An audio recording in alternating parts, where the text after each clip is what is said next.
Então, a gente vai começar com um caso clínico. A Gabriela, que faz o segundo ano de Fellow, ela vai apresentar o caso. Então, Gabriela.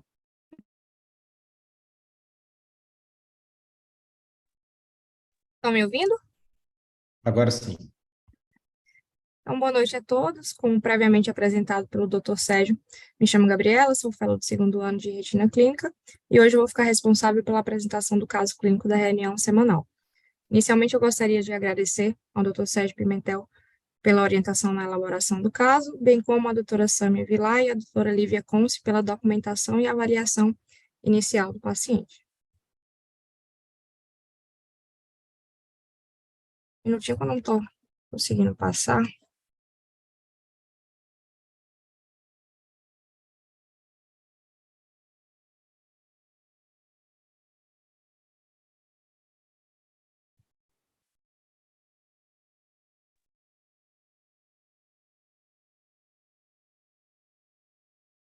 Conseguem visualizar a segunda Sim, imagem? agora na tela o áudio está bom, pode ir. Certo, ótimo. Então, o caso em questão trata-se de um paciente de 27 anos, do sexo masculino, pardo, natural e procedente de São Paulo, que foi encaminhado para avaliação da retina pelo setor da catarata. De antecedentes oftalmológicos, o paciente tinha uma realização de fasectomia com implante de lente intraocular nos dois olhos.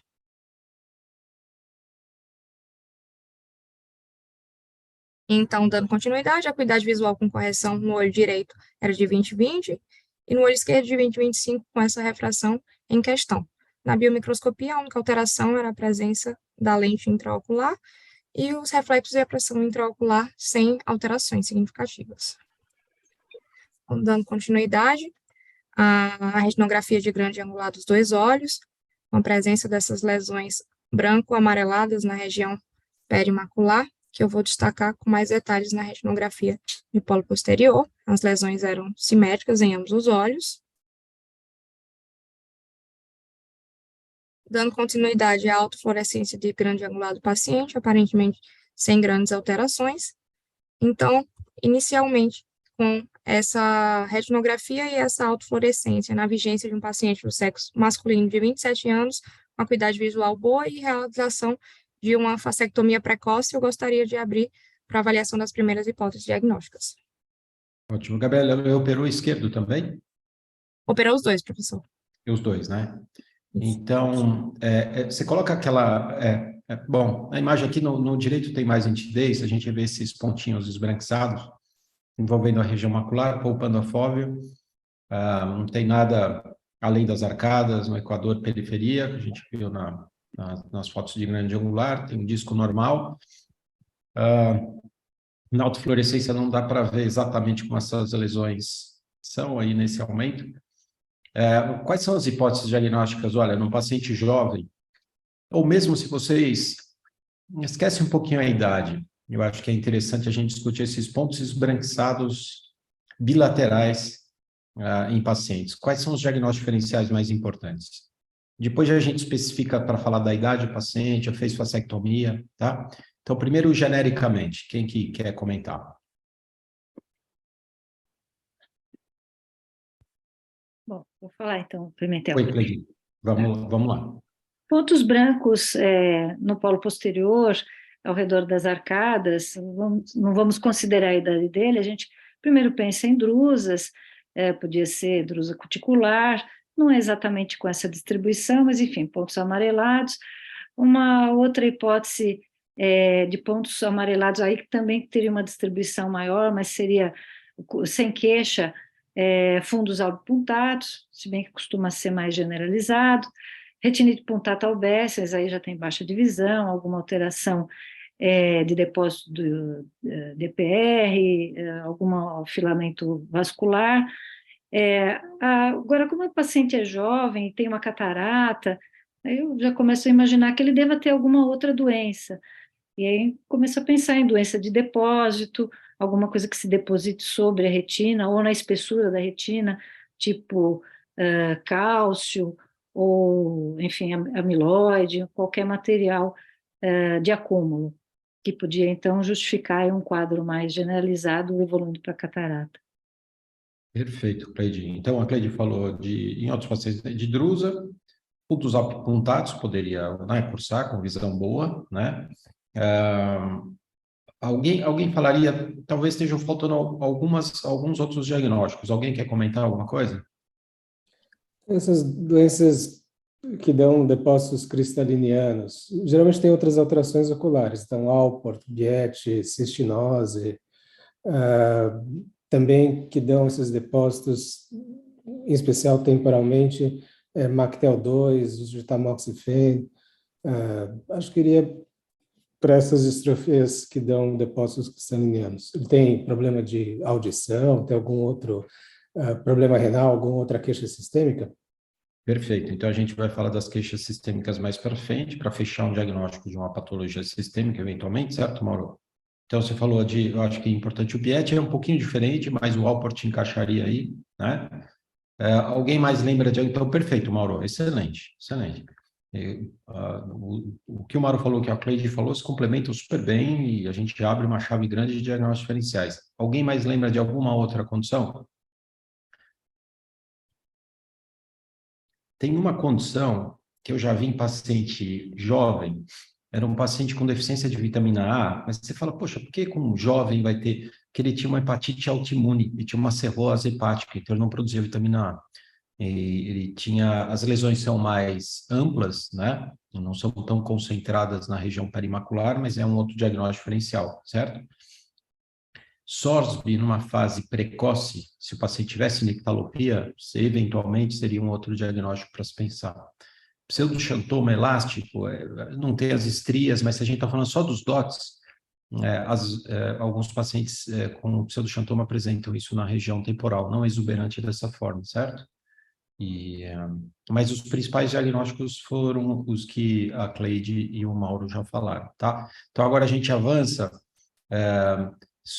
Tem dois comentários aqui, do Fábio, que é preceptor, falou de Biet, que o Mauro tinha comentado, do Pedro, se tem alteração no cristalino de Operó, a gente vai... Não tinha lente cone, Pedro, ótima pergunta, para ver se era um Alport com alteração do segmento anterior, ele não tinha lente cone, mas o Alport pode ter opacidade de cristalino, independente do lente cone, tá?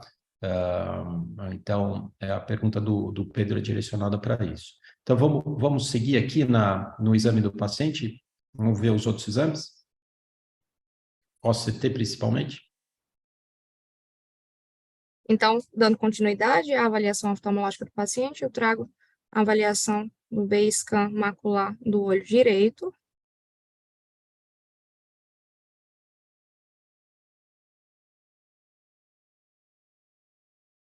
Aqui em maiores detalhes a região foveal e uma região um pouco superior à fóvea, bem na topografia das lesões.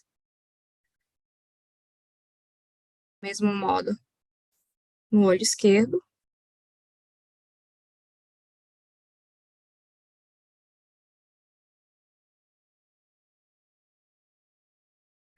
Também o corte foveal em maior destaque e um corte um pouco mais superior na topografia das lesões esbranquiçadas perifoveais.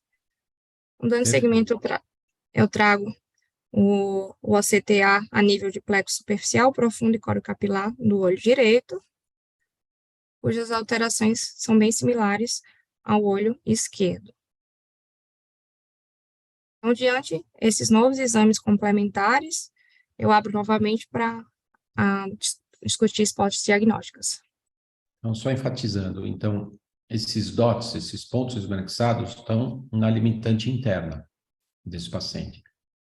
Aí a gente fecha o diagnóstico de algumas patologias, a gente exclui várias das patologias que foram citadas, e além disso ele tem um afilamento temporal simétrico entre os dois olhos, certo? Aí eu acho que tem um diagnóstico só para esse paciente. Alguém quer comentar? Bom, além do afilamento, ele tem também a plexiforme presente na mácula, né? A gente pode chamar de fóvea plana, tem uma Isso, tem a fóvea plana também, perfeito. E esse aspecto aí, que é meio descrito de escadaria, alguma coisa assim, que é essa redução na espessura macular, principalmente para o lado temporal, aí sugere bastante Alport. Perfeito, perfeito. Então, esse OCT, para quem nunca viu, é muito sugestivo de Alport. Esses DOTs, incluídos aí no diagnóstico diferenciais que vocês comentaram, né? A fóvea plana, esses pacientes podem ter também, mas principalmente esse afilamento temporal, né? Então, tem que investigar, o apetite tem uma surdez neurosensorial, tem uma nefropatia, como o Mauro tinha perguntado, se esse paciente tem surdez, tem alteração renal, ele tem. Então, se vocês viram um paciente dessa forma, tem que fazer uma investigação sistêmica, às vezes ele já chega com a queixa de que tem perda de audição neurosensorial, certo? Então, Gabriela, você quer continuar com a avaliação do paciente?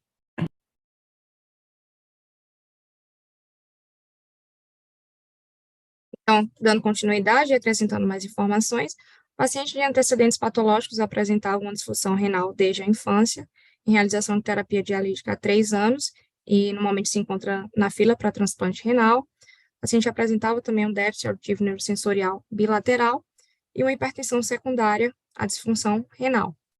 De antecedentes familiares, apresentava um tio materno com surdez, demais familiares negavam qualquer histórico, e fazia uso de algumas medicações, dentre elas a amlodipino para controle pressórico, o cloridrato de sinacalcete, que é uma medicação utilizada para controle do hiperparatireoidismo secundário, nesses pacientes com doença renal avançada, o cloridrato de sevelamer também é utilizado para controle dos níveis de fósforo nesses pacientes com alteração renal, e o paricalcitriol é um análogo do calcitriol, também utilizado no controle do hiperparatireoidismo secundário nesses pacientes com alteração renal importante. E também fazia uso da eritropoetina para estímulo da produção de eritrócitos por conta do déficit renal. Então, como já discutido, o diagnóstico estabelecido desses pacientes diante de todas essas informações é o diagnóstico da síndrome de Alport. Perfeito. Coloca o Jorge Rocha como confitrião, que ele não está como confitrião, ele não consegue comentar aqui. A herança em geral desses pacientes, Cleide, você quer comentar alguma coisa de herança genética? Esses pacientes, então, em geral, tem herança ligada ao X, certo? Mas pode ter autossômico recessivo. Parece que esse paciente aqui tem um tio, talvez ele tenha uma herança ligada ao X, certo? Sim. Que a maioria desses pacientes tem, tá? Jorge, algum comentário aí? Não, obrigado, é porque eu cheguei atrasado, já vi, já mais do meio do caso. Desculpa. Não, imagina, a gente que agradece você estar aí. E alguma outra pergunta? O Pedro fez uma pergunta que a gente respondeu só parcialmente. Então, Pedro Carricondo perguntou do lente-cone. Então, Gabriela, pelo que eu lembro, você me contou, esse paciente não tinha lente-cone, mas tinha uma opacidade cristalina. Você quer comentar isso, da catarata dele? Isso, professor. Pelas análises antigas, os prontuários não têm nenhuma descrição de lente-cone, só uma descrição de uma catarata subcapsular, que é a mais prevalente nesses pacientes, como eu vou relatar mais para frente na revisão, mas não tinha nenhuma descrição de lente-cone. Ótimo, mas o lente-cone é prevalente, né, nesses pacientes, lente-cone posterior, certo? Você vai comentar na revisão, né? Se alguém quiser fazer alguma outra pergunta, se quiser mandar pelo chat, ou se quiser interromper para a gente discutir, tá? Enquanto isso, eu acho que você pode ir para a revisão, Gabriela.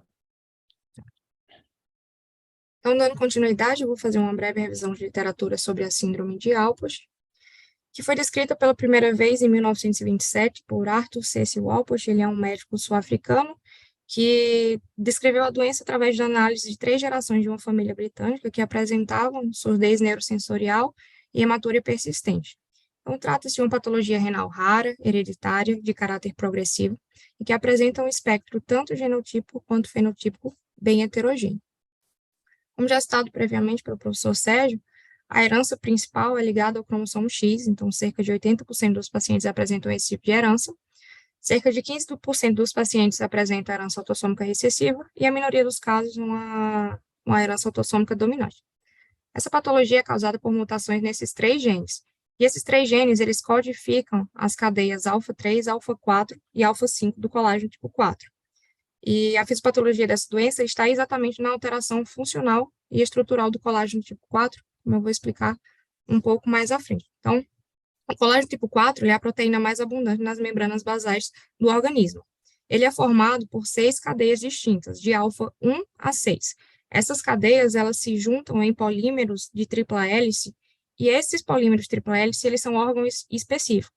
Então, exatamente as cadeias alfa 3, alfa 4 e alfa 5, que são as codificadas pelos 3 genes defeituosos na doença, são as que se encontram na membrana basal do glomérulo, na córnea, na cápsula do cristalino e na retina. Então, isso explica porque esses são os órgãos-alvo dessa patologia.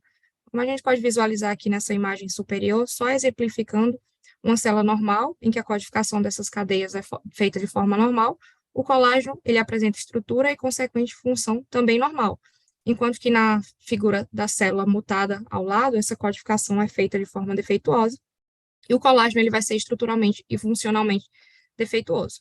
Nas imagens inferiores, só para exemplificar como de todas as membranas basais, a do glomérulo é a mais afetada na doença, na primeira imagem a gente consegue perceber uma membrana basal glomerular dentro da normalidade, enquanto que a segunda imagem é de um paciente com Alport e apresenta uma membrana basal irregularmente espessada e com essa formação desses lóculos que a gente consegue perceber bem na segunda imagem. A apresentação clínica da doença, a alteração principal é essa disfunção renal progressiva, que nas fases iniciais pode se manter desde uma hematúria microscópica, com progressão para macroscópica e uma proteinúria, até o desenvolvimento da falência renal nas fases mais tardias. O paciente, por conta das alterações renais, ele pode desenvolver uma hipertensão secundária associada, a perda auditiva neurosensorial, que também é bem prevalente, e as alterações oftalmológicas com ênfase em córnea, cristalino e retina, pela questão explicada previamente na fisiopatologia. Também está descrito na literatura uma maior prevalência de neoplasias musculares benignas, os leiomiomas.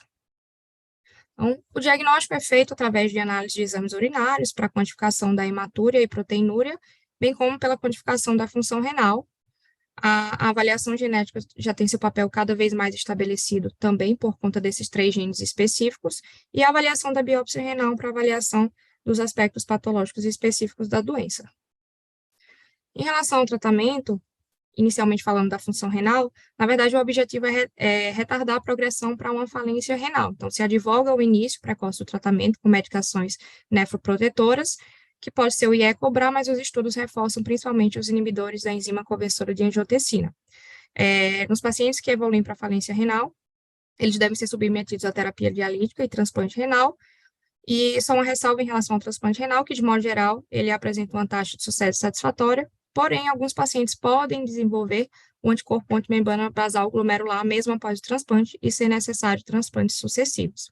Em relação à deficiência auditiva, também não há nenhum tratamento curativo, e usa-se o suporte através de aparelhos auditivos.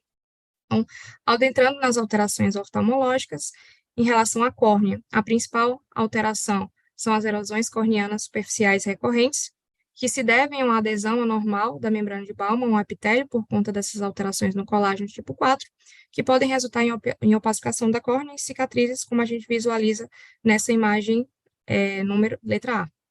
Outra alteração corneana também descrita, porém mais rara e de maior gravidade, é a distrofia polimorfa posterior.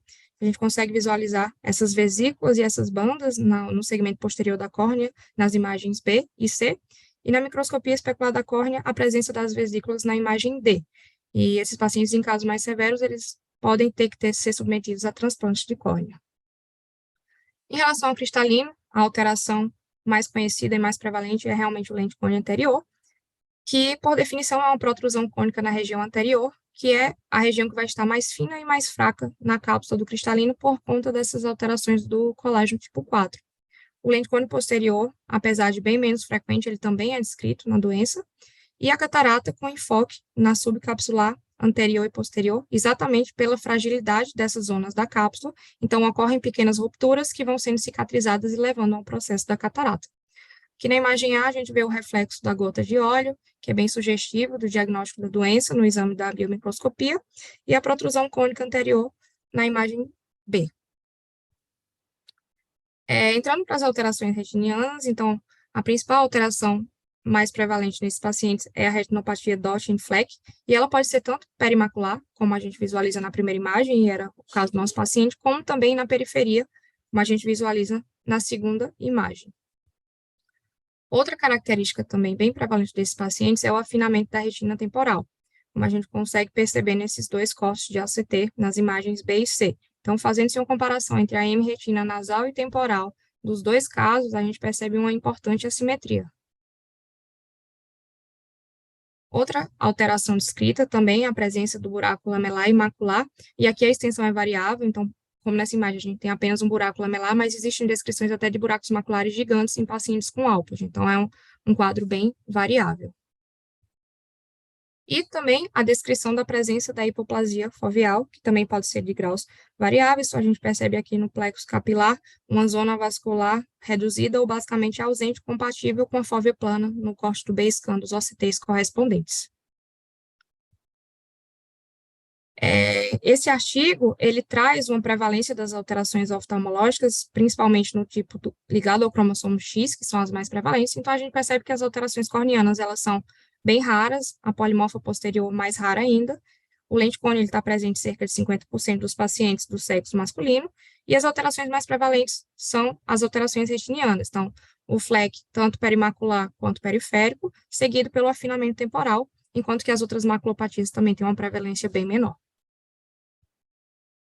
Esse artigo, publicado no JAMA, ele faz uma avaliação de 32 pacientes com a forma ligada ao cromossomo X. Então, esses pacientes, eles são submetidos à genotipagem para avaliação não só do gene, mas das mutações específicas. Então, ele conseguiu evidenciar 11 mutações nesses pacientes.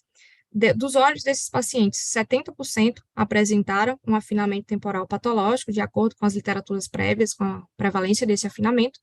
E essa mutação L1649R, ela esteve presente em 11 dos pacientes e ela foi associada a um menor afinamento temporal e uma insuficiência renal mais tardia. Então, comprovando que essa mutação apresenta um menor prognóstico. E esse artigo reforça a importância da avaliação genética pela amplitude genética e fenotípica desses pacientes. Esse outro artigo, ele tem como objetivo expandir as alterações retinianas já previamente descritas. Então, ele introduz 2 novas alterações em pacientes com Alport que não tinham sido descritas nos estudos clássicos. Então, inicialmente traz um paciente de 19 anos, que apresenta Alport A9, já em terapia dialítica, com queixas de turvação visual e nictalopia, e que apresentava opacidades corneanas e lente de cone anterior em ambos os olhos, acuidade visual de 20/40 e 20/50. Então, na retinografia, a gente consegue evidenciar essas alterações pigmentares foveais com maior destaque no olho direito. Na anjo correspondente inferiormente, a gente percebe uma hiperfluorescência com um centro hipofluorescente, e na hiperalto superior, a gente percebe uma hiperalto nesse halo. Então, o primeiro conceito introduzido seria de um paciente com maculopatia em bullseyes, em um paciente com Alport, que não apresenta nenhum outro fator para o desencadeamento dessa maculopatia. E o segundo conceito que o artigo introduz é da maculopatia viteliforme. Então, paciente de 56 anos, do sexo masculino, já com transplante renal prévio, com queixa de hipoacusia bilateral, e queixas oftalmológicas de turvação visual e metamorfopsia, com acuidade visual boa, apresenta uma retinografia, principalmente do olho esquerdo, evidenciando essa lesão amarelada de caráter viteliforme na região macular. Na imagem C, apresenta os flecos periféricos, que são bem característicos do Alport, e a gente consegue evidenciar na autoflu a hiperautofluorescência por conta desse material viteliforme, também compatível nos cortes do B-scan correspondentes, esse material hiperrefletivo subretiniano. Para finalizar, esse último artigo, ele fez uma análise específica dos cortes foveais desses pacientes. Então, foram selecionados 28 olhos de 14 pacientes que foram submetidos à testagem genética antes para confirmar o diagnóstico de Alport. E o que é que esse artigo evidenciou? Desses olhos, desses 28 olhos, 9 olhos apresentaram hipoplasia foveal de graus variáveis, como a gente consegue perceber aqui no paciente 1. Então, uma zona vascular da fóvea basicamente ausente nos 2 olhos desse paciente número 1, compatível também com o B-scan, com a presença da fóvea plana. O artigo evidenciou também que, apesar da zona vascular estar ausente ou reduzida no plexo superficial, ela sempre se fazia presente no plexo profundo. Então, ela também fez análise disso nos pacientes que apresentaram a hipoplasia foveal. E a parte mais interessante do artigo, na verdade, é que ele introduz um espectro exatamente o oposto, que é o que a doutora Cleide tinha citado anteriormente, que é a foveopatia staircase, ou uma escadaria, que, na verdade, 7 desses 28 olhos apresentaram uma zona vascular, na verdade, aumentada de forma irregular, e isso se deve a uma perda irregular das camadas internas na região foveal. e uma diminuição da espessura retiniana. Então, a ZAF, no lugar de estar reduzida, ela fica aumentada e de um formato irregular, e com uma prevalência também importante. Então, apesar da hipoplasia foveal ser a alteração foveal mais prevalente e de conhecimento prévio, o artigo também traz esse novo espectro, exatamente o oposto, incluso nos pacientes com Alport. Então, era isso. Muito obrigada a todos pela atenção. Parabéns, Gabriela. Excelente tua revisão. Excelente apresentação. Parabéns, tá? Ótimo. Se tiverem alguma dúvida, algum complemento, alguma pergunta, faz pelo chat aqui e a gente vai seguindo. Ou se alguém quiser fazer algum comentário, se tiver por anfitrião aqui, é só comentar, tá? Só uma dúvida rápida. Oi, Maurício. Geralmente o OCT passa rápido. Eu tive a impressão que era mais espesso o feixe papilomacular do que atrófico temporal, no caso apresentado. Vocês mediram? Era Eu acho que a normal o feixe atrofia, papilomacular? ele perde retina interna temporal, Mauro. Quer ver? Se você conseguir compartilhar de novo a tela, colocar o OCT para o Maurinho ver. Mauro, ela praticamente não tinha retina interna, muito afilada temporalmente, sabe? Dá a impressão que a parte nasal é mais espessa do que o normal, mas não é. Quer ver? Ó, você está vendo? Então, você tem a fóvea, a retina nasal ela deve ter espessura normal, mas temporal você perde retina interna. A retina externa praticamente não tem alteração, mas a retina interna é muito afetada, concorda? Na corte foveal? Parece, mas eu não diria, o feixe papilomacular, olhando pela foto, parece mais espesso do que o que a gente espera. A gente pode fazer as medidas, Mauro, mas eu acho que aqui a medida é normal. Eu acho que essa assimetria que chama atenção é pela perda temporal. Mas Sim, bem. a simetria, sem dúvida. Ótimo. Você compartilha de novo. Então, se alguém quiser fazer algum outro comentário, alguma coisa, é só fazer pelo chat. E a gente, assim que for possível, a gente coloca. E agora a gente vai mostrar a imagem, o Omote Fellow, e ele tem uma imagem bem interessante aqui para apresentar, então, para a gente discutir. Então, Omote, pode começar. Boa noite a todos, meu nome é Daniel Motti, sou fellow de primeiro ano da Retina Clínica e hoje eu vou apresentar a imagem da semana. Queria agradecer ao professor Charles Pimentel.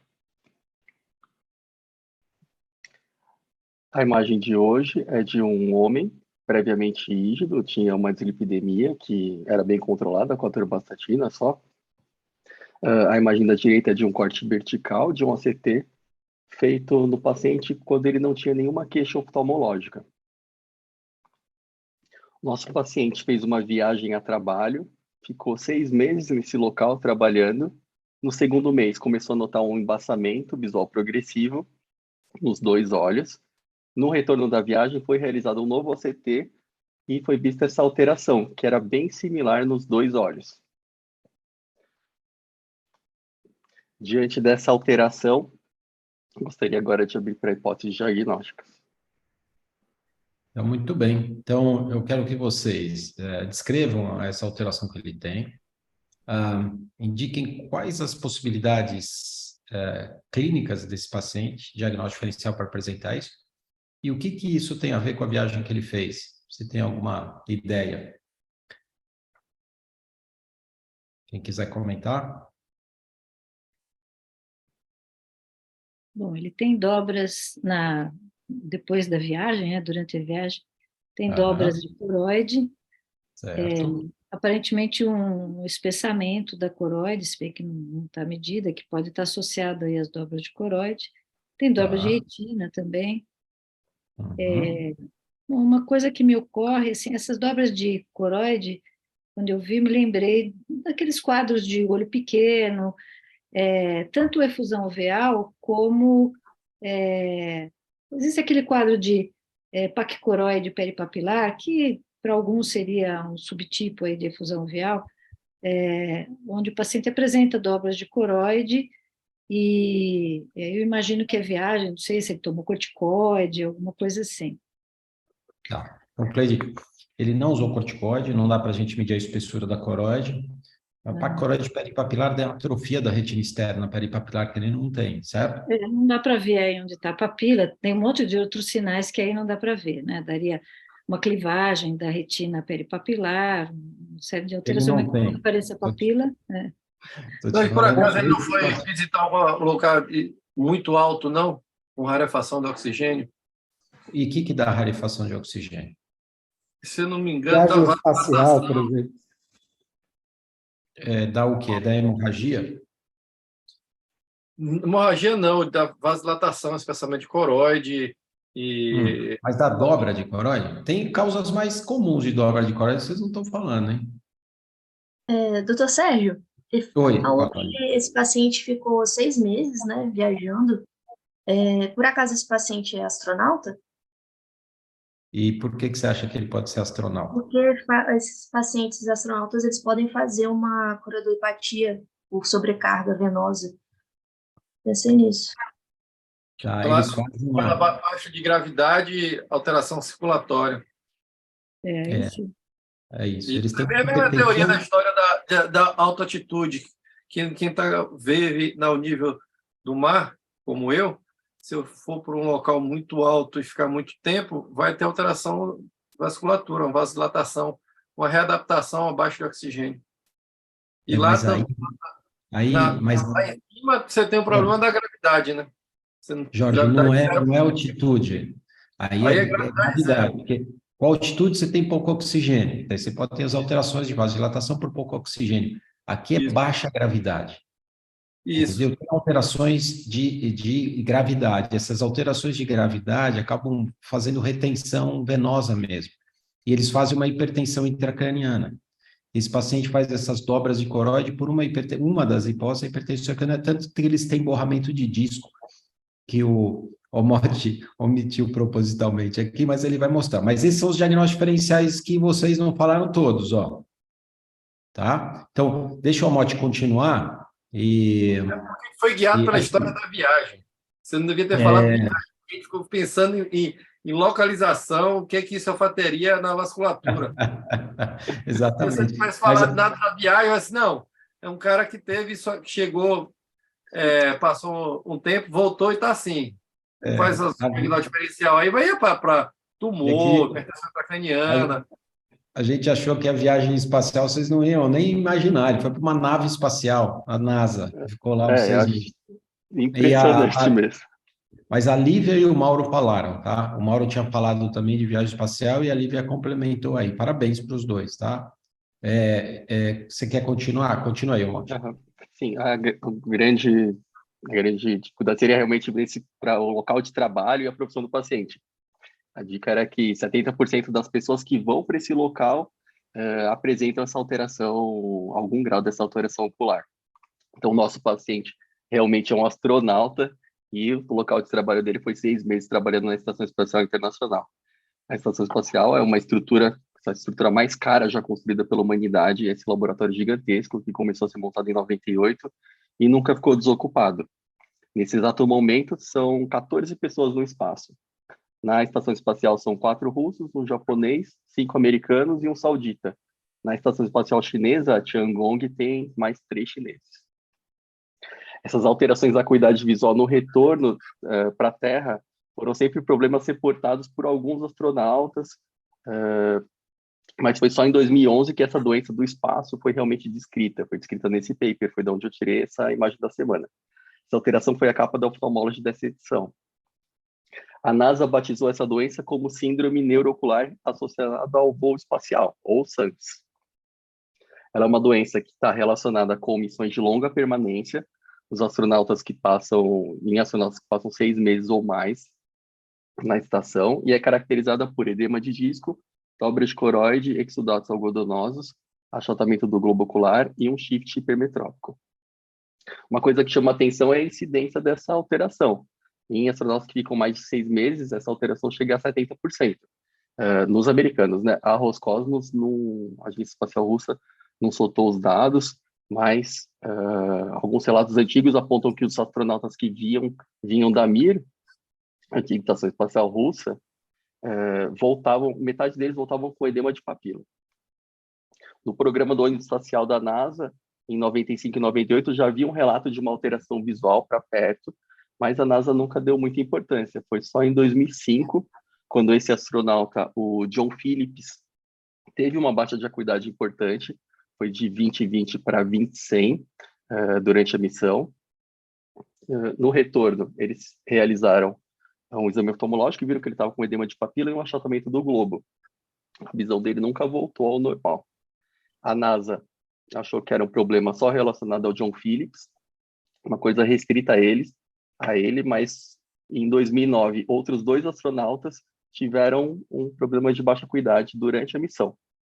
Como eles eram médicos, eles conseguiram realizar uma oftalmoscopia direta um no outro e observaram sinais de edema de disco. Desde 2009, então, a NASA percebeu que isso era um problema importante e começou a investigar. Os astronautas estavam perdendo a visão durante a missão. Em 2013, eles conseguiram fazer um programa mais robusto, específico para oftalmologia, onde os astronautas realizavam acuidade visual, retinografia, tonometria, que a gente tem um astronauta fazendo tonometria com uma tonopen, ultrassom ocular e OCT. Eles têm um espectralis no espaço, já desde 2013. Inclusive, eles já até atualizaram o modelo, agora em 2018 subiu um outro, eles já têm OCTA no espaço. E quando eles se tornam para a Terra, eles realizam uma outra ressonância. Eles realizam uma ressonância antes e depois da missão. Uma das fisiopatologias dessa doença ainda é meio controversa, mas uma delas é que na Terra existem forças que puxam a coluna de fluido para baixo. No ambiente de microgravidade, eles têm uma sensação de flutuar, existe uma alteração da hemodinâmica, os fluidos se movem das pernas para o tórax e para a cabeça. Essa alteração faz com que a pressão intracraniana supostamente aumente, gere edema de papila, um remodelamento do globo, fazendo com que ele fique mais achatado com as dobras. A redistribuição desse fluxo é bem considerável e é visível. Os astronautas na estação ficam com esse puffy face, um rosto mais inchado, mais avermelhado. Nesses próximos slides eu vou mostrar um pouco das principais alterações da doença. Nessas imagens a gente tem a ressonância magnética pré e pós-voo, e nela a gente consegue ver esse achatamento do globo. Uma consequência disso, existe uma diminuição do comprimento axial. Esse remodelamento pode ser bem persistente, em alguns casos, demorando 5 anos depois da viagem, permanecendo com esse comprimento axial reduzido 5 anos depois da viagem. Nesse paper, ele relata um astronauta que já está 12 anos com o comprimento axial reduzido, considerando talvez que esse remodelamento seja permanente. Para corrigir essa alteração, que é progressiva ao longo da missão, os astronautas têm à disposição algumas armações com lentes ajustáveis. Na retinografia, um dos achados são os exudados algodonosos, que é um achado inespecífico e pode mostrar que existem algumas áreas de isquemia focal. O edema de papila nessa doença varia muito de gravidade e simetria, geralmente ele é assimétrico, e hoje a gente sabe que algum grau de edema sempre está presente nos astronautas quando eles estão em órbita. Alguns astronautas demoram meses para ter uma redução desse edema. Outra alteração que eles apresentam são as dobras de retina e coroide. As dobras da coroide são mais comuns. Nesse estudo com um astronauta que passou 1 ano no espaço fazendo os exames oftalmológicos, eles observaram que as dobras de coroide estavam diretamente relacionadas com o tempo de permanência deles no espaço. Então, quanto mais tempo eles ficam no espaço, mais alterações anatômicas eles têm. Outra condição que foi caracterizada pelo OCT espacial é o aumento da espessura da coroide durante o voo. Aqui a gente consegue observar o OCT antes e aqui durante a missão. Um aumento importante da coroide. Para tentar minimizar esse efeito da SANS, dessa doença, está em teste na estação esse aparelho que nada mais é do que uma calça com uma pressão negativa que tenta fazer com que o fluxo seja o mais próximo possível da Terra. Os resultados não são muito bons. A coroide se mantém mais espessa, mesmo com o uso do aparelho, mas talvez seja uma questão de ajuste, talvez a longo prazo as alterações oculares sejam minimizadas com esse equipamento. Essa foi uma grande curiosidade, uma condição relativamente grave. Os astronautas que ficam muito tempo no espaço têm sim uma alteração anatômica e pode evoluir para uma baixa acuidade visual. E essa alteração nunca foi prevista por nenhum dos melhores roteiristas de Hollywood. Os astronautas hoje essa alteração hoje é uma das prioridades da NASA, que planeja enviar em breve um ser humano para Marte, uma missão que demoraria mais ou menos 3 anos. Então, eles estão investindo muito dinheiro para tentar solucionar esse problema. Então, essa foi a imagem da semana. Queria agradecer a todos pela atenção. Parabéns, Omote. Omote sempre com ideias geniais, apresentações brilhantes. Então, essa é uma delas. Teve aqui uma pergunta, Omote, quando você estava apresentando, se essas condições são reversíveis, são parcialmente reversíveis. Tem aquele paciente com 20/100, eu acho que ele está com 20/50 atualmente, né? Tipo, ele ficou com sequela, né? Ele tá com uma sequela. A maioria resolve, mas isso varia muito também do tempo da missão. São poucos astronautas que realmente ficaram 1 ano no espaço, então eles ainda não têm muita certeza de quão reversíveis são essas alterações. Mas em alguns permanecem com essas alterações por décadas. Imagina você morar em Marte, né? Como vai ficar? Então, Há várias coisas interessantes nessa história toda aí. Primeiro, tecnicamente, pelo que a gente está discutindo aqui, o cara que passou mais de 6 meses no espaço com gravidade, microgravidade, ele vai ter edema de papila. Ele tendo edema de papila, se isso demorar muito, se imaginar que para chegar em Marte você leva 3 anos, ele vai ter perda de fibra nervosa, provavelmente ele vai estar ou cego ou próximo a isso, quando chegar lá. E segundo é que, se isso se tornar um dia frequente, vai ter uma subespecialidade, que é oftalmologia em viagens espaciais, porque vai ter um bocado de coisa ainda que a gente não sabe, vão depender do tempo, da duração, da velocidade e tudo mais que afeta o corpo. Uma coisa interessante que teve há pouco tempo atrás, mas talvez não tenha nada registrado, foi que aquele abate do balão chinês sobre os Estados Unidos, o piloto teve que subir a 18 mil metros, uma altura que até então nenhum avião tinha subido. E isso provavelmente causa alterações fisiológicas, talvez não duradouras, porque foi pouco tempo, mas a essa altitude as circunstâncias são bem diferentes. Então é interessante esse artigo, gostei muito, aprendi. bacana. É muito legal, mas todo o filme mostra as naves espaciais girando, né? Que é justamente para simular a gravidade. Acho que é só fazer ela rodar. Será que sem Será que gravidade? gera uma gravidade isso? Sem gravidade? Você cria uma gravidade Todo rodando? filme, desde 2001, Odisseia no Espaço, a nave está sempre girando. E a gente vê o pessoal que está na parte que está girando que consegue andar. Mas, Maurinho, tem que fazer pressão para baixo. Girar para o lado não tem como, entendeu? E a outra Então, coisa que eu evitaria muito é fazer uma faca no espaço, que a pressão positiva deve ser pesada. Então, e o Pedro Carricone chamou a atenção de uma série, eu não assisti, chamada Away, que eles comentam isso aqui, segundo o Pedro está falando aqui no chat, tá? Então, quem quiser ir ver uma ficção sobre isso. Então, de novo, parabéns, uma excelente apresentação. O John Phillips foi o primeiro astronauta a ter essa alteração, né? Outros depois dele. Quanto mais tempo você fica no espaço, maior a prevalência dessas alterações, e alguns desses pacientes não têm reversão. É um problema para ser resolvido, para quando se pensa no futuro, a gente... Só um último comentário anedótico interessante sobre a capacidade de Hollywood de tentar ser na vanguarda da tecnologia. Se alguém viu um filme com Catherine Zeta-Jones e Sean Connery, da década de 90, chamado, em inglês, Entrapment, em português, acho que é Armadilha. E esse filme, pela primeira vez, quando eu estava no cinema, em 98, lá nos Estados Unidos, mostrou uma imagem de um OCT, que o personagem tinha que passar para uma imagem de OCT para conseguir abrir o cofre do banco que eles iam assaltar. E o interessante é que o paciente tinha buraco de mácula, certo? E só que naquela época eu não conhecia a imagem e o buraco de mácula de um OCT, então eu achava que aquilo era o normal, era uma imagem normal. Então, interessante quando você vê. Eu chamei a atenção por causa do Pedro falando sobre a Whey aí, acho que é interessante assistir, e às vezes eles saem na vanguarda de algumas coisas interessantes, para depois a gente prestar atenção. Ótimo, Jorge. Voltando, ótimo comentário. Voltando do espaço para a vida real, já?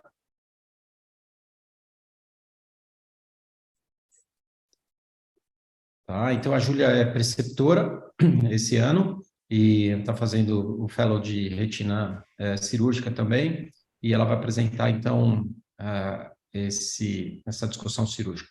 Júlia? Boa noite a todos. Vocês estão vendo minha tela? Sim, dá para ver tudo, Sim? o som está ótimo. Perfeito. Perfeito. Eu sou a Júlia, sou fellow da retina cirúrgica, sou preceptora esse ano, vou apresentar o caso cirúrgico.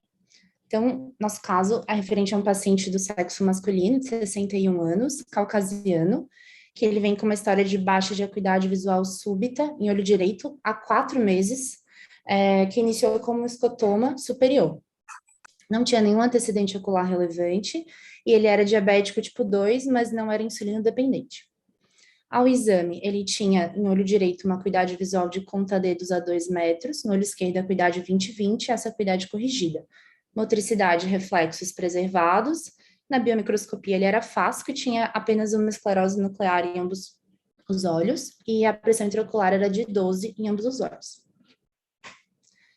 Aqui é a retinoscopia de grande angular do paciente, então ele apresentava esse descolamento de retina inferior, com a presença de uma estrela de PVR nasal inferior, e a gente consegue visualizar várias dobras de hidratação da retina. Temporal, a mácula, ele apresentava essa rotura grande, mais posterior, e ele também tinha uma segunda rotura na região temporal superior, mais periférica, que aqui a imagem não conseguiu mostrar tão bem. Esse é o OCT de chegada do paciente. E aqui a retinografia do outro olho, que o paciente não tinha nenhuma queixa. Então, nesse contexto, eu trago os seguintes pontos para discussão. Frente a esse caso, qual seria a conduta que os professores adotariam? Se pensariam em associar faixa ou buckle para esse paciente? Quais as técnicas que vocês utilizariam para abordar a área de PVR nasal inferior? E qual seria o substituto vítreo de escolha de vocês? Perfeito. Então, olha, só resumindo aqui, um paciente de 61 anos com uma baixa visão há 4 meses é muito tempo para ter descolamento de retina, com DR inferior, uma prega estrelada, então PVR focal, certo? Nasal inferior. Você consegue apontar com a seta onde está o PVR, Julia? Isso, aqui. Aí, tá? Então, o PVR focal, o resto é linha de hidratação, ele não tem PVR subretiniano, tá? Ele é fásico, tá? E tem uma visão de ponta-dedos. Então, eu queria que fizesse esses comentários abordando essas 4 perguntas, o Leandro, o Hélio, o Pedro, o Mauro e o Jorge, tá? Quer começar, Leandro? Posso começar? Estão me ouvindo? Boa noite, tudo Sim, bem? estamos ouvindo. Boa noite. Boa Tá noite. ótimo. Então, é um caso já de um paciente com descolamento de retina crônico, em que houve o tempo da formação das membranas com prega fixa, né? E o fato dele ter essa prega fixa faz com que a abordagem tenha que ser a vitrectomia, porque pela vitrectomia a gente consegue uma abordagem interna para remover essa prega. Então, na classificação lá antiga, lá do PVR, seria um PVR-C1, que seria uma prega fixa em um quadrante. É bem interessante isso que o Sérgio falou de apontar, porque eu estou vendo erros no ambulatório entre os residentes confundindo prega fixa com linha de hidratação. A linha de hidratação aparece já no primeiro dia, a prega fixa é bem diferente. Hoje mesmo eu discuti alguns casos aí a respeito. Eu associaria a faixa já com PVR, porque já existe uma contração retiniana e a faixa ela ajuda a contrapor essa contração. Então, eu acho que uma faixa cai bem nesses casos já de descolamento de retina crônico com PVR, porque já existe muitas vezes um encurtamento da retina que a gente contrapõe com a faixa. Com relação ao substituto vítreo, isso depende um pouco do que a gente sente durante a cirurgia. Eventualmente, quando você pega no centro dessa estrela de PVR, você consegue remover muito bem esse tecido, e removendo-se muito bem esse tecido e a retina ganhando mobilidade, pode se deixar com gás. Caso seja uma situação um pouco mais difícil, aí o óleo de silicone acaba sendo a opção para um tamponamento mais duradouro, né? Então, isso vai depender um pouco com relação à cirurgia.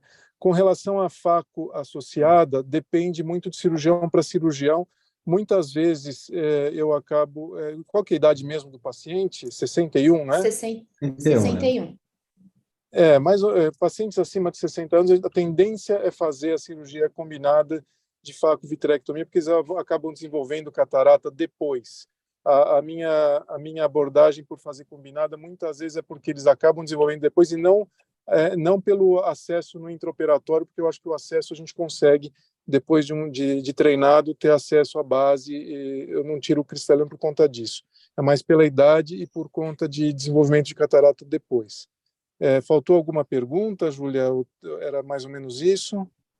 Não, acho que está excelente, professor. Respondeu tudo, Leandro, tá? Então, Tá, excelente. joia. Eu concordo com tudo que você falou aí. Então, Hélio, quer comentar agora? Concordo plenamente com o Leandro. Tudo que ele comentou está perfeito. Eu gosto de passar buckle inferior, além da faixa. Principalmente CVPVR, eu gosto do buckle, principalmente inferior. Outra observação, que o paciente tinha pressão intraocular de 12, né? Geralmente ele tem hipotonia no olho que tem o descolamento e ele tinha pressão intraocular de 12. Isso é uma observação na descrição dela. Mas basicamente é isso. Como outra coisa, quanto a FACO, às vezes eu fico preocupado com um paciente que eu posso colocar o óleo. Nesses pacientes eu tenho a tendência de deixar o cristalino, porque para evitar migração, muitas vezes por fragilidade zonular de óleo para a câmara anterior, é mais uma tendência só. É lógico que você tomar cuidado, isso não vai acontecer, né? Na mão de bons cirurgiões isso não vai acontecer, mas eu confesso que eu prefiro não fazer a FACO combinada quando eu vou colocar óleo, quando eu tenho a chance de ter que colocar o óleo de silicone e eu tenho um bom acesso de periferia. Só isso. Mas é mais ou menos tudo isso que o Leandro descreveu. Perfeito, perfeito. Estamos concordantes aqui. Só uma não convergência aqui entre faixa e buckle, tá? Você prefere colocar um buckle, ter um suporte melhor inferior. O Leandro acha que uma faixa é suficiente, talvez seja nesse caso em que não tem PVR circunferencial anterior, não PVR focal, certo? Talvez, se ele tivesse um circunferencial, eventualmente, colocaria um buckle. Agora, Pedro, você quer comentar? Sim, na verdade, eu faço algo intermediário aí, né? Eu uso aquela faixa mais larga, 240, para esses casos aí. Normalmente eu gosto quando tem PVR inferior, em geral, eu prefiro passar a faixa, eu fico mais tranquilo. E concordo com o Hélio em relação ao cristalino, né? Pessoalmente, se possível, eu prefiro não fazer uma cirurgia combinada, eu prefiro fazer separado. Eu acho que as duas cirurgias saem melhor e você acaba tendo perigo tanto de migrar, eventualmente, óleo para a câmara anterior, qualquer coisa do tipo, como, eventualmente, você deslocar a lente, né? Especialmente se você colocar gás aí, não é nem colocar o silicone. Às vezes você coloca gás e a lente desloca pelo gás. Isso é meio chato.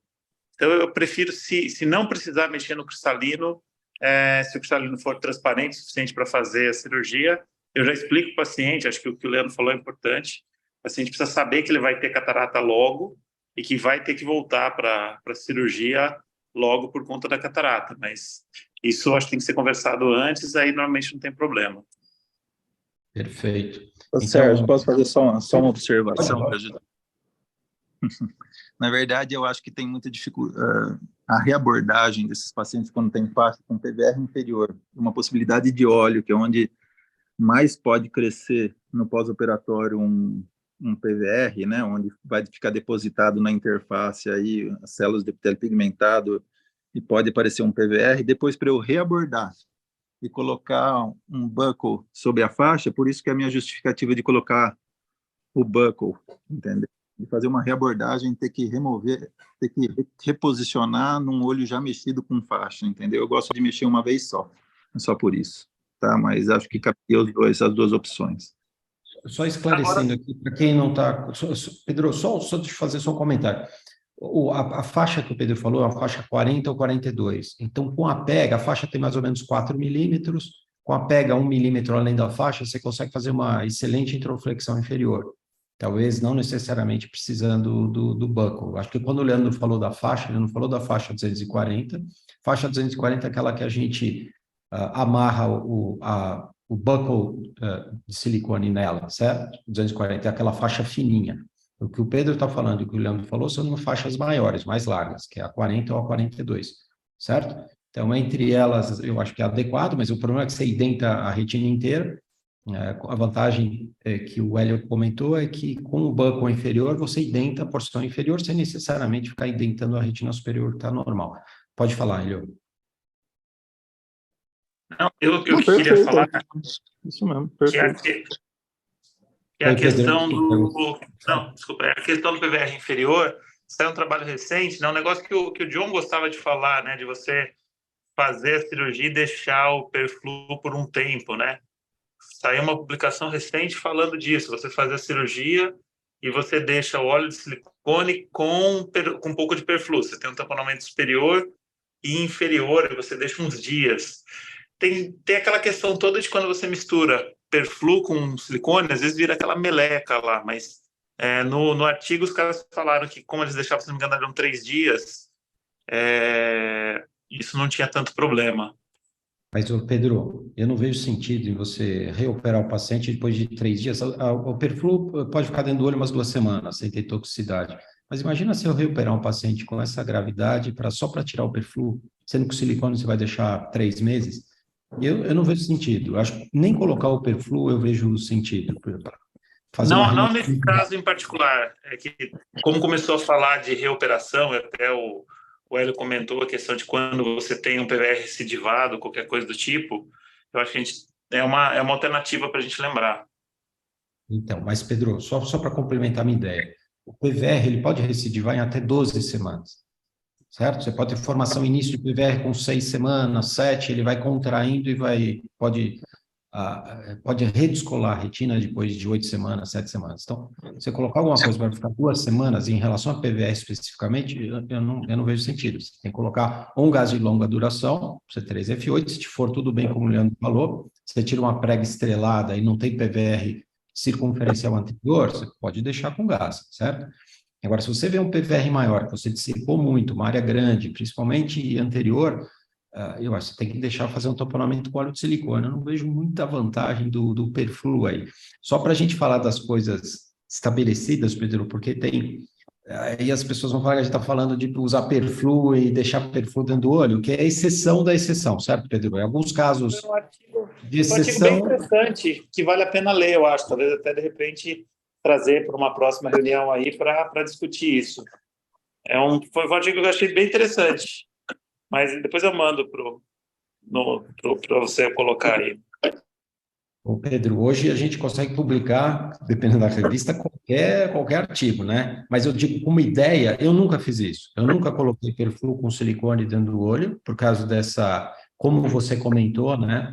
Dessa adesão de perflu e silicone, depois da dificuldade de remoção, e de você retirar o perflu em 2 semanas. Quer dizer, o PVR está ativo ainda, está se formando o PVR, e aí você tira o seu tamponamento inferior. É muito mais simples você colocar uma introflexão inferior, como você sugeriu para o caso, inclusive, que é definitiva, do que você colocar algum líquido que você tenha que tirar, um líquido pesado que você tenha que tirar depois de 2 semanas. Então, eu acho esse artigo bastante controverso. Eu nunca fiz. Eu acho que aqui, Pedro, você não deve ter nunca feito, o Hélio acho que nunca fez, o Jorge, o Mauro, o Leandro, acho que a gente nunca fez isso, né? Então, seria uma coisa bem controversa, mas é legal você chamar atenção que existem esses pontos sendo publicados. Tá? Certo, Pedro? Podemos seguir aqui? Sim, claro. Tá. Então, o Pedro falou, o Leandro falou. Jorge, você quer comentar em seguida, o Mauro comenta? Concordo plenamente com tudo, botar uma faixa, fazer vitré. Se eu não precisar fazer uma retinotomia ali, botaria gás do que botar óleo. Agora, eu prefiro fazer a combinada, tirar o cristalino, pelo seguinte: se no pós-operatório começar a pacificar o cristalino, muda acompanhamento, visualização fazer o faco ainda com o vítreo na cavidade estabiliza mais, é mais fácil. Então, eu prefiro tirar o cristalino logo no paciente de 60 anos. Se fosse paciente mais jovem, não. Se o paciente tivesse qualquer coisa até os 50, 55, acho que eu deixaria, mas depois de 60, é certo que ele vai ter catarata logo, eu tiraria. Perfeito, Jorge. Essa é uma outra controvérsia pequena, né? Tirar ou não tirar o cristalino. Talvez eu acho que paciente acima de 55, 60 anos, talvez, mesmo que ele não tenha opacidade de cristalino, ele vai fazer a catarata mais rápida, então talvez seja a intenção tirar. Mas, eventualmente, você pode deixar também, né? Ou até pode tirar em pacientes mais jovens. É um pouco controverso isso, mas eu acho que se a gente estabelecesse uma faixa etária, como vocês estabeleceram, 55, 60, para tirar ou não, fazer uma faca combinada com a vitreia ou não, talvez seja um ponto interessante, como vocês todos concordaram. Mauro? Enfim, concordo com tudo que foi dito. Eu já fiz uma vez isso, deixar perflu embaixo, não deu muito certo, mas acho uma ideia interessante. Mas eu tenho, a propósito de uma outra discussão, eu sempre fico na dúvida que é o uso de laser em região que não tem rotura. Então, mesmo a faixa, o buckle que a gente está colocando inferior nesse caso, é pelo receio de que a retina inferior vai ficar mais instável, como o Cabral colocou, assim, a gente imagina que tem uma certa contração, enfim, que é uma região da retina que tem mais risco de recidivar. Então, a gente coloca a faixa em parte por causa disso. Se vocês fazem o laser só na rotura ou se fazem uma nova hora, se fazem o laser inferior também nesse caso? Mauro, também outro ponto controverso. Tem gente que faz laser em cima da introflexão inteira ou na periferia inteira, mesmo que ela não tenha introfletida, e tem pessoas que fazem só na área de rotura. Vocês querem responder para o Mauro rapidamente, Posso Leandro? Posso comentar? Quando o paciente é pseudofácico, eu tendo a fazer mais laser, porque eu sempre fico receoso do paciente ter uma micro-rotura que eu não vi, enfim. Quando ele é fásico, eu arrisco não fazer laser em tudo, mas pseudofásico, geralmente eu sou mais generoso no laser. Acho que nesse caso, depende da avaliação. A foto é difícil de ter certeza de quanto PVR tem. No fundo, pela foto, antigamente a gente nem fazia vitrectomia em todo paciente com PVR, se a introfletisse um tanto, daria para colar. Acho que nesse caso, pela foto, acho que não faria laser em tudo, mas acho uma discussão interessante. Então, eu acho o seguinte, tudo é bom senso, né? A minha tendência é fazer só na rotura, né? Sobretudo quando eu vejo a rotura visível. O laser em excesso, ele causa problemas.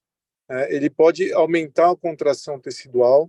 Se você tiver recidiva do PVR e precisar fazer uma retinectomia inferior, excesso de laser dificulta a reabordagem. Você pode ter, às vezes, rasgaduras na interface do laser. Eu já peguei pacientes aí que encheram de laser 360 graus e rasga na interface do laser. Então, assim, o laser, ele não segura encurtamento. Ele é para fazer lá a ruptura. Aumenta a chance de membrana epirretiniana, aumenta a chance de alterações pupilares. Então, eu acho que a gente vê bastante atrogenia relacionada a excesso de laser. E muitas vezes a pessoa, se você, numa técnica segura, que você identificou roturas, marcou as roturas antes de colar a retina, você consegue fazer um laser mais econômico e evitar algumas complicações. Então, eu tenho uma mão um pouco mais leve para laser. É lógico que tem caso que você não achou rotura, aí você vai fazer um laser mais difuso. Tem caso que você tem um certo receio, um caso mais difícil, então você já pesa um pouco a mão de laser em alguma região. Mas, de uma maneira geral, num caso primário, eu tenho receio de fazer muito laser. Perfeito. Algum complemento, Hélio, Pedro e Jorge, para o comentário do Mauro? A única condição que eu acho de fazer laser além da rotura é quando, por acaso, você não acha o buraco que é pseudofásico. Aí, nessa circunstância, eu já fiz 360 graus em cima do banco, eu não sabia onde estava o buraco. Você tinha um buraco em algum lugar, só que você vai chutar ali para tentar queimar o buraco por acaso. E só nessa circunstância. Tirando isso, eu nunca faço demais, porque todas as observações que o Leandro falou, e é tudo verdadeiro. Laser demais já descolou a retina na minha mão, então laser demais não garante nada. Ele rasga do lado, ele faz membrana, ele induz até PVR, porque você faz demais e a coisa contrai. Então, não presta. Acho que laser a mais, 360, talvez seja por insegurança do cirurgião. Muitas vezes você faz uma vitrectomia primária, sem faixa, e talvez o cirurgião fique inseguro de ter alguma ruptura não visível ou que alguma tração forme essa ruptura, e daí se faz laser em excesso. Então, é mais por insegurança do cirurgião do que por benefício de técnica cirúrgica, certo? Algum outro comentário? Hélio e Pedro? Ou a gente Acho que segue? está bem discutido. Por mim, acho que está bem discutido. Pode seguir. Tá. Então, eu acho que a gente discutiu, todos discutiram todos esses pontos. Júlia, você quer continuar? Sim, professor. Então, eu trouxe o vídeo da cirurgia, a indicação foi vitrectomia com faixa. Vou colocar o vídeo aqui para a gente assistir. Então, de início foi pastada a faixa sem intercorrências e realizado com vítreo. No DVP, a retina nasal estava bem imóvel e teve uma apreensão da retina pelo vitreófago. Eu posso voltar depois para melhor visualização. O restante do DVP foi sem dificuldades. Como a rotura era bastante posterior, não foi utilizado perfluor. Foi feito o shaving da base vítrea. E foi visualizada essa rotura menor aqui na região temporal. E na tentativa de manipulação da estrela de PVR, o cirurgião teve bastante dificuldade com a remoção das trações. E como substituto vítreo, no final da cirurgia foi optado por óleo de silicone. A troca foi feita pela própria rotura. E foi realizado o laser e no final da cirurgia foi optado por deixar óleo de silicone.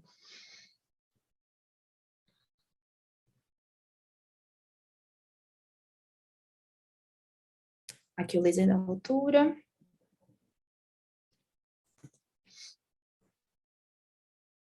Júlia, vocês não usaram silicone, tricinolona? É uma alternativa para curar melhor a hialoide. Eu acho que a hialoide estava bem visível, então vocês não optaram por não usar, é isso? Foi utilizado mais no momento do core, mas é que eu acabei colocando trechos menores da cirurgia, talvez esse pedaço tenha não aparecido no vídeo. Tá. Outra coisa. Júlia, não sei, na catarata a gente tem visto lá que a tricinolona não está curando bem o vítreo, pelo menos anterior, né? Não sei se na vitré tá ruim igual assim também, a marca que o hospital está comprando. Essa marca mais recente, acho que ela está um pouco mais diluída, né? Eu tenho ouvido, de fato, queixas com relação a isso, professor. Júlia, tem que informar o hospital disso, e eu acho que todos os produtos têm que ter qualidade, porque o custo é menor, eles acabam comprando e a gente vê que tem algumas coisas que não fazem sentido. Então, se eles souberem disso... Eu, por exemplo, não estava sabendo. Sabendo disso, a gente vai atrás, né? Não, a gente tem que falar, acho que a gente fez, se eu não me engano, um dia que a gente usou lá na Pequenas a tricinolona na câmara anterior, mas assim, é como não colocar nada.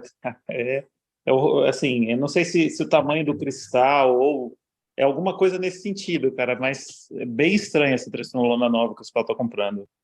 Bom, então a gente precisa ir atrás. Eu queria fazer 2 comentários, né? Primeiro, com relação ao DVP que engajou retina, isso às vezes acontece. O DVP é muito importante para o sucesso anatômico a longo prazo, né? E quando a gente está com a retina móvel, muitas vezes engaja, né? Porque você está tentando fazer aquele com o corte desativado. Então, assim, existem 2 botões de segurança que o cirurgião precisa saber onde é. Um deles é o refluxo.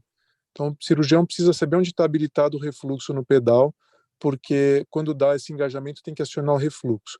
E o outro é aquele botão que joga para 60 milímetros de mercúrio quando tem alguma hemorragia. Então, isso daí são botões de segurança na cirurgia, a gente precisa saber o que é que tem. E o Pedro acho que perguntou lá porque realmente se você não tirou adequadamente o PVR, isso daí vai recidivar, né? Porque o PVR às vezes não está muito maduro, naquela fase que ele não está muito maduro, é difícil de visualizar e tirar, e depois de um certo tempo contrai mais e recidiva. Então, se o cirurgião teve dificuldade, muitas vezes tem que corar, jogar triacinolonas, jogar azul tripan, ou até mesmo azul brilhante, para tentar ver alguma aba, alguma coisa que facilite remover o PVR, porque isso daí é muito importante para também a gente conseguir ter o sucesso cirúrgico. Eu não sei exatamente desse caso, mas estou falando uma média, né? Na média de caso, se você não tira essa estrela, se só movimentou um pouco e ela não saiu legal, eu também teria deixado com óleo, porque a chance aí de recontrair e recidivar é bem grande. Exatamente. E esses são os PVRs mais simples de dissecar, os PVRs focais, né, estrelados. Entra com um piquezinho embaixo, tenta levantar, com um fórceps você tira. Em geral, ele sai bem.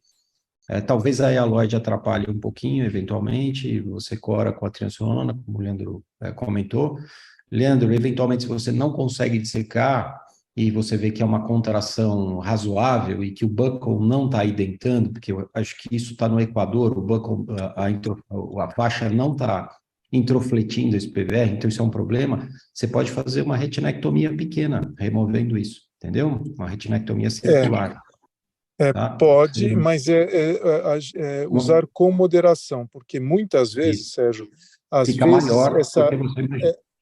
Não, e outra coisa, isso é uma coisa, e outra coisa é que às vezes esse tecido contrátil ele se estende até lugares onde a gente não vê. Quantas vezes você pegou numa estrela e a coisa se estende, né? E fazer uma retinectomia com essa e deixar tecido vai contrair a borda da retinectomia e por lá infiltra também. Então, eu tenho que ter cuidado também, né? Nessa manobra.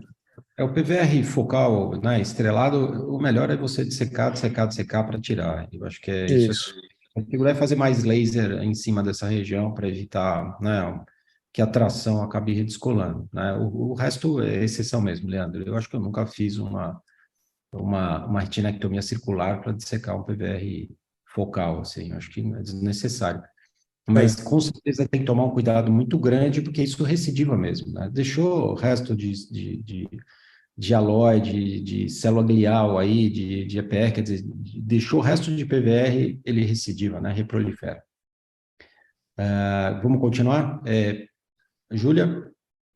Eu acho que os pontos de discussão que eu trouxe, o professor Leandro já respondeu parcialmente, mas o primeiro ponto que eu gostaria de levantar seria, principalmente para nós que estamos no início da curva, como lidar com a retina móvel no DVP, com esse risco de preensão pelo vitreófago, e nessa situação em que não houve a rotura, se seria necessário fazer alguma coisa, quando isso acontece, se faria laser ou só observaria. Se vocês acham que teria necessidade de usar perfluorocarbono nesse caso, e as técnicas para abordar o PVR, que acho que também o professor já meio que mencionou. Eu acho que o item 3, eu acho que a gente já comentou, certo? O perflu é muito pessoal. Eu acho que se você consegue ter uma ruptura posterior e fazer aspiração pela ruptura posterior, é possível não usar o perflu. Mas eu tenho mais facilidade de fazer o laser quando eu tenho perflu. Às vezes, em volta da ruptura, com líquido ainda um pouquinho embaixo, fica difícil você marcar no laser. Você tem que usar uma potência mais alta. E o perflu, você consegue uma potência menor fazer o laser, certo? Outros comentários aqui? Quem quer comentar? Hélio, você quer fazer algum comentário aqui? Não quero, não. Está tudo bem comentado. Acho que foi até extenso. Acho que... E o pior é que esses PVRs inferiores, esse daí que você tem que mais trabalhar, porque é onde a tendência de complicar para uma outra cirurgia e com uma contração é bem maior, né? A posição e a localização do PVR também interfere, né? Esse inferior aí, ele é bem preocupante. Como a gente já está um tempo um pouquinho avançado, Pedro, Mauro e Jorge, algum detalhe especial aí para comentar? Ou a gente segue? Só um detalhe que os estudos recentes mostram que quando você usa perfluorocarbono tem mais displacement da retina, porque naquele momento ali você empurrou o líquido abruptamente. Mas eu ainda uso nessa circunstância para estabilizar mais, tirar o PVR. Eu acho que não tem jeito não, tem que usar o perfluoro mesmo, mas só uma observação. Ótimo, excelente observação. Júlia, você quer mostrar o resultado? Você tem aqui o resultado final. O Pedro perguntou no começo ao CT do paciente. Esse paciente tinha uma perda extensa de retina externa aqui, né? E parece, pela foto aqui no 4º mês, que ele recuperou parcialmente a retina externa aqui, né, Júlia? Você quer comentar? Sim, professor. Então, aqui a gente tem a evolução do paciente, teve uma evolução satisfatória, com a retina aplicada. Eu tenho aqui o OCT pré-operatório e o OCT no 4º mês para comparação. Então, como o professor falou, de fato, parece ter havido uma certa reconstituição da retina externa. A acuidade visual, até que era achei contada... estranho, fiquei pensando até em uma possibilidade de ser alguma coisa diferente, né? Por conta sei lá, uma distrofia, alguma coisa nesse sentido, né?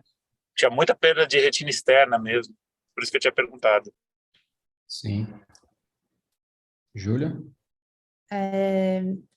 E a acuidade visual foi de conta-dedos a 2 metros para 0,3. O paciente agora ficou bem, tá com um óleo de silicone e tá estável. Em breve, programação para retirada do óleo. Júlia, 2 comentários rápidos. Ele tem um pouquinho de cisco, que parece ser um Irvine gas associado à cirurgia, né? A manipulação. Isso deve desaparecer com o tempo. Ele ainda tem uma fragmentação de retina externa, mas 0,3 é uma melhora significativa da visão. E outra pergunta é, cadê o PVR focal que ele tinha aí? Onde foi parar? Porque temporal você tem aquela ruptura grande que fez laser, tem a marca da pigmentação. Você consegue visualizar aí aquela prega estrelada de PVR? Era nasal inferior, né? Era nasal inferior. O que o cirurgião me passou do caso é que ele teve dificuldade para remover as tranções, mas acredito que tenha conseguido e teve uma melhora anatômica bem satisfatória, professor. Porque, às vezes, talvez, ele possa ter se enganado um pouquinho que ele não tenha removido totalmente. Porque se não tivesse removido, a prega estaria formada aí, e estaria mais ampla. Acho que ele conseguiu dissecar, às vezes a retina fica eu acredito pregada. que sim. Às vezes você pregueia e tem uma impressão que você não conseguiu remover. Tá? Tem ainda as linhas de hidratação que confundem. Às vezes uma certa memória, né, Sérgio? Uma memória da retina lá, isso. Mas tirou, tá ótimo, resolvido. Tirou a prega, tá ótimo. E eu acho que pode tirar o silicone, tá com 4 meses. O silicone tem essa toxicidade aí a longo prazo, né? Então, acho que uma opção já é retirar o silicone, certo? Concordam? 4 meses, 16 semanas. Já pode tirar o silicone, já pode tirar, sim. Exatamente. Se ele desenvolveu catarata, já remove o silicone e já faz a faca, certo? Certo. Duro é vaga, mas já pode tirar o silicone. Tá boa. Júlia, excelente. Muito obrigada. Parabéns, tá? Obrigado, Júlia. Excelente. Obrigada pelos comentários e pela atenção. A gente que agradece, tá, Tilha? Então, só relembrando o artigo. O artigo avalia biomarcador de conversão para DMRI exudativa. Eles encontraram 3 pontos importantes para os pacientes, para a gente avaliar os pacientes de risco. Um é dupla camada espessa, e a Carolina vai comentar o que é uma dupla camada espessa e o que é uma dupla camada fina. Dupla camada espessa é um fator de risco importante. E pontos hiperrefletivos intrarretinianos, que a gente vê algumas vezes em DMRI, que sinalizam provavelmente isquemia de coriocapilar, é um outro fator de risco importante para a conversão para DMRI exudativa. E o terceiro ponto não é de OCT, é um paciente que no olho oposto ele já tem membrana vascular. Então, a Carolina vai comentar isso tudo.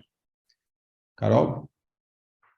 Tá bom, então vamos lá. Meu nome é Carolina, sou residente do 2º ano de serviço, vou apresentar o artigo da semana com orientação do professor Sérgio Pimentel. O artigo que a gente vai falar hoje, como o professor muito bem introduziu, é um artigo do American Journal of Ophthalmology, que saiu esse mês, que vai avaliar biomarcadores no OCT para conversão para neovascularização macular na DMRI. Então, primeiramente, falar só um breve slide sobre o DMRI para os nossos R1s que estão chegando agora. DMRI é a principal causa de perda de visão central em idosos nos países desenvolvidos. A neovascularização macular exudativa, que é uma das formas de DMRI avançada, ela pode levar à perda de visão central de uma maneira rápida e irreversível. E apesar da melhora dramática que a gente tem acompanhado da terapia com os antiangiogênicos, o diagnóstico precoce e o tratamento imediato continuam sendo vitais para a obtenção dos melhores resultados em termos de acuidade visual. Então, por isso, a importância desse estudo. falando um pouquinho a mais agora do OCT, nesse sentido, ele é uma ferramenta muito importante, porque ela é bem difundida e permite uma avaliação tridimensional e não invasiva da morfologia retiniana. E esse estudo vai avaliar diversos biomarcadores do OCT com potenciais fatores de risco para conversão da DMRI intermediária em neovascularização macular em 2 anos. Vamos falar então um pouquinho da metodologia. Esse é um estudo de corte retrospectiva, com todas as suas limitações. Foram avaliados 1.128 pacientes diagnosticados com DMRI numa clínica de retina no Texas, entre outubro de 2016 e outubro de 2020, e foram selecionados dentre esses casos de DMRI intermediária de acordo com a escala de Beckman, considerando uma drusa grande maior que 125 micrômetros. Evidentemente, foram excluídos pacientes que tivessem outras doenças maculares, neovascularização macular prévia ou com segmento menor do que 2 anos, totalizando, assim, 458 olhos de 458 pacientes. Foram selecionados foi selecionado apenas um olho de cada paciente. No próximo slide, que é um dos mais importantes, a gente vai falar um pouquinho das alterações que a gente pode encontrar, que foram avaliadas nesse estudo. Pode ir passando, Flavinho, aos poucos. A primeira das alterações é essa sinal dupla camada grossa. Então, a gente observa aqui, entre a membrana de Bru e entre o EPR, pode passar, a gente observa aqui múltiplas camadas de refletividade diferente. Então, isso vai configurar um sinal dupla camada grossa. Pode passar. Abaixo, aqui na letra B, a gente consegue ver o sinal dupla camada fina, que a gente vê que entre a membrana de Bru e o EPR, a gente tem apenas uma única camada com uma única refletividade. Ainda a gente vai avaliar os focos hiperrefletivos, que são, a gente consegue ver aqui essas zonas de migração do EPR para a retina mais interna. Também, a seguir, no item D, a gente consegue ver esses depósitos drusenoides numa topografia subretiniana. Também, no item E, as drusas hiporreflexivas. E, por fim, o último critério que foi avaliado foram essas drusas de alto volume dentro dos 0,03 milímetros centrais da mácula, tá bom? Tudo isso foi avaliado nesse estudo e, além disso, o prontuário do paciente também foi sempre levado em consideração. Agora vamos falar dos resultados. Foram 458 olhos, com uma média de 74 anos, desses 63% eram mulheres, e a gente consegue ver aqui nessa tabela 1 os valores de baseline, né? Então, tudo que a gente tinha, todas essas alterações que eu descrevi previamente no OCT, em termos de frequência nesses pacientes. Queria chamar a atenção aqui para os focos hiperreflectivos, que a gente tinha aqui 36%, e para dupla camada grossa, a gente tinha 9%. Pois bem, em 2 anos, desses 458 olhos, 83%, então 18% progrediram para neovascularização macular exudativa. E agora, o mais importante é entender o que esses 83 olhos tinham que os outros não tinham, que predispôs a essa progressão. O próximo slide é, com certeza, o slide mais importante dessa revisão de artigo. Então, os 3 fatores preditores independentes da progressão para a neovascularização macular exudativa foram os focos hiperrefletivos na retina interna. Então, eu trouxe aqui novamente a imagem com essas zonas de migração do EPR, com um odds ratio de 2.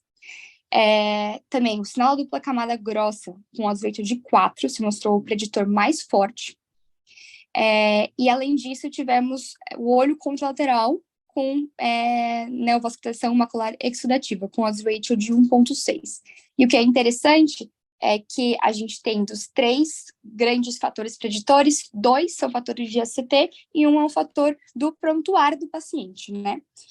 O interessante da gente avaliar esses fatores é que a gente consegue seguir mais de perto um paciente que tenha essas condições e, eventualmente, tratar mais precocemente, dado que a gente está seguindo mais de perto, podendo, assim, assegurar uma melhora à qualidade visual. Próximo. Mais um. Aqui a gente tem justamente a tabela que traz esses valores. Chamando a atenção novamente, pode passar o próximo, para os nossos 3 fatores preditores, que é a dupla camada, sinal dupla camada grossa, a a membrana, desculpa, a neovascularização macular exudativa no olho contralateral e também os focos hiperrefletivos na retina interna. Próximo. Falando agora um pouquinho especificamente do sinal da dupla camada grossa, que é o preditor mais forte com o Odds de 4. Por que isso é importante, né? Porque a presença de múltiplas camadas de refletividade entre a membrana de Bru e o EPR indica que pode haver material além de apenas depósitos basais laminares nesse espaço sub-EPR, o que aumenta a possibilidade de uma neovascularização macular no presente momento. A limitação desse marcador é que isso não é uma coisa obrigatória, né? Essa dupla camada pode estar mais grossa apenas por depósitos basais laminares. Contudo, sem o OCTA, a gente não consegue especificar a espessura ao certo dessa dupla camada. O que foi usado nesse estudo foi apenas o OCT. Próximo. Queria falar também das drusas de alto volume dentro dos 0,03 milímetros cúbicos centrais. Esse é um fator que não teve associação com o desenvolvimento de neovascularização macular. Estudos anteriores já tinham mostrado a relação do volume das drusas centrais com o desenvolvimento de atrofia geográfica, que é uma das formas de DMRI avançada, mas não de neovascularização macular. E lembrando que essas drusas podem aumentar e diminuir ao longo do tempo. Inclusive, elas costumam diminuir antes da progressão para a DMRI avançada.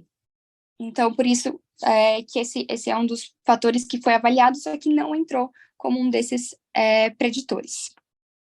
Próximo. Bom, concluindo, de limitações, o que esse estudo tem? É um estudo retrospectivo, portanto, sujeito a um viés de amostragem.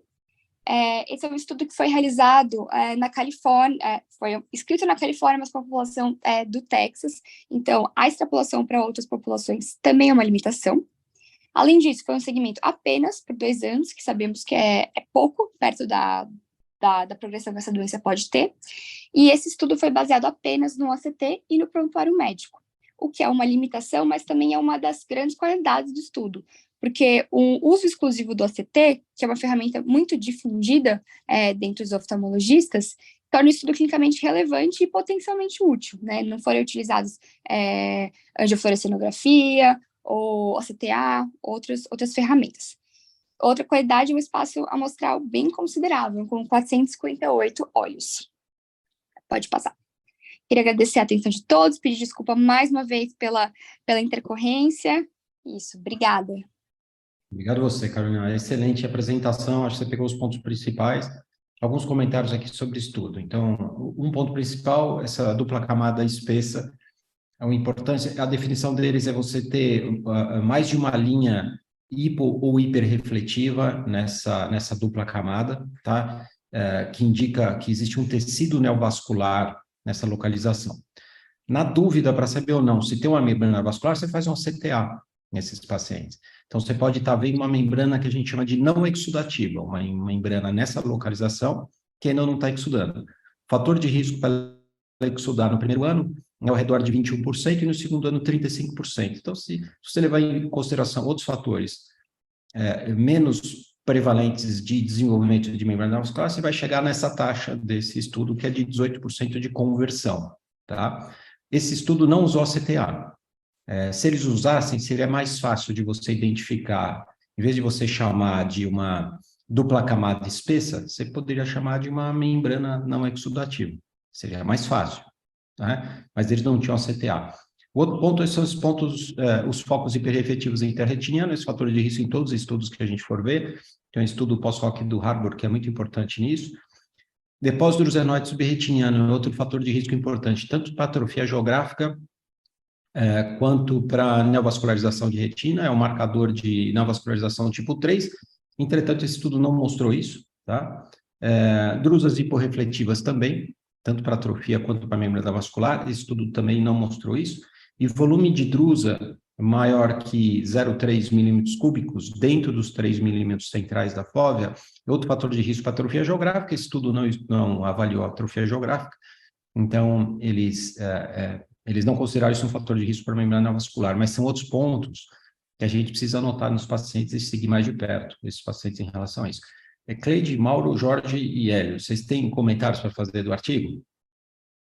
Um artigo muito interessante, Jorge. Principalmente que relacionar atualmente com as novas medicações inibidores de complemento C3, que já está aprovado depois do C5, que aumenta muito a existência de membrana, chega a 7% a 10% nos estudos. Então, esses sinais, talvez, correlacionados com o uso de medicação, a gente teria que seguir o paciente mais de perto. Outra coisa interessante, quando fala de membrana dupla espessa, se tivesse uma correlação com OCTA, que tipo de membrana em cada apresentação dessa dupla camada correlacionam? Isso é uma membrana tipo 1, ou essa membrana tipo 1 já está migrando para ser clinicamente significante. É interessante, lá na frente alguém vai ter essa ideia e vai correlacionar o CTA com esses sinais preditivos que foram encontrados aqui, mas é muito interessante. Perfeito, Jorge, excelente. Cleide, Mauro, Hélio, algum comentário aqui? A única coisa, alguns conceitos não são tão simples, né? Então, esse de dupla camada espessa, eu acho que é um pouquinho subjetivo. Acho que se fizesse o ACTA e a gente conseguisse diferenciar os que são vascularizados ou não, seria uma coisa mais objetiva.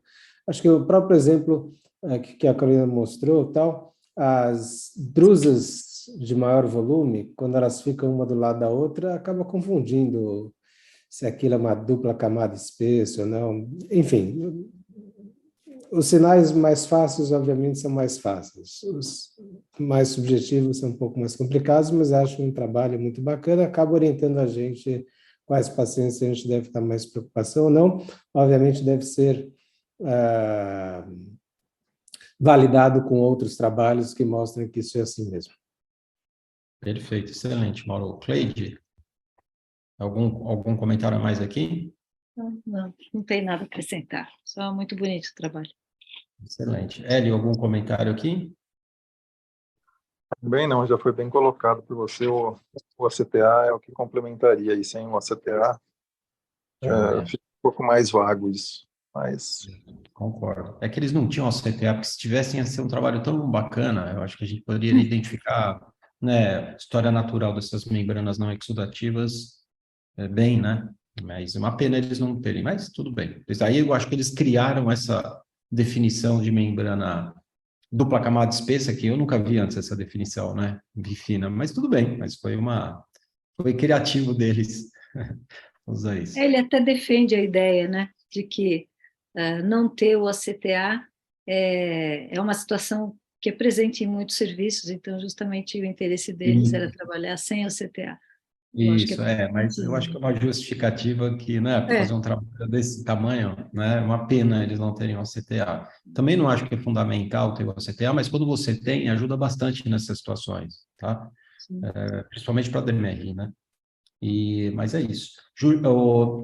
Carolina, parabéns pela apresentação, excelente, tá? Excelente, você pegou os pontos principais, parabéns, tá? E queria agradecer a todo mundo que participou, então, a Cleide, o Mauro, o Leandro, o Hélio, o Pedro, o Jorge, que discutiram super bem todas as apresentações. Agradecer a Júlia, a Carolina, o Omote e a Gabriela pelas apresentações aqui, que foram excelentes. A todos que assistiram, convidar todos na próxima quinta-feira para a próxima reunião. Quem quiser assistir a gravação vai estar no YouTube em alguns dias editada, né? Então tá bom, um abraço para vocês, ótima sexta-feira, ótimo final de semana para todos, até semana que vem. Obrigada, professor. Tchau, tchau. Obrigada, boa noite a todos.